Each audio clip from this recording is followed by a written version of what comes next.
Hey folks, Matt W here. Just a quick video. We've got a old 1960s or 70s Marbelite stoplight that I put in app-connected light bulbs.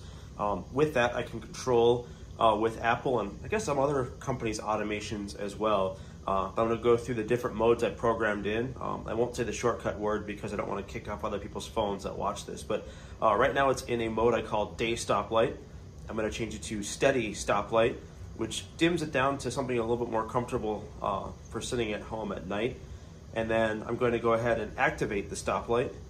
And this cycles through your basic stoplight functions with, I believe, a 15-second delay for green and red. And then it'll cycle back a few times before going back to steady again.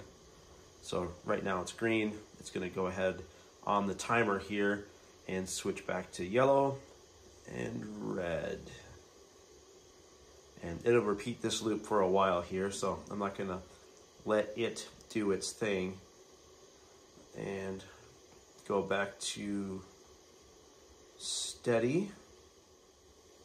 This is the day mode. And then I'm gonna go back to the night mode, which I typically leave it at, so it's not so bright that it's blinding me. And then very last, if you got a lot of traffic in your house and you need to control them, you can go to a ramp meter mode, which will regulate everyone going through your hallway, just like they would on a ramp meter going onto a highway. So it'll cycle through this a couple times. I didn't want to do it too many because I didn't want to get dizzy or sick. So I just want to quickly cut in here. The bulbs used are a Lifx E26. They're the standard medium base screw-in style bulbs. And yeah, there's no need to go RGB because of the lenses. So yeah. You can get these on Amazon. You can get them, I believe, at the Apple Store. A lot of other places. Definitely check out Lifx as well online. They often have clearance and discount as well.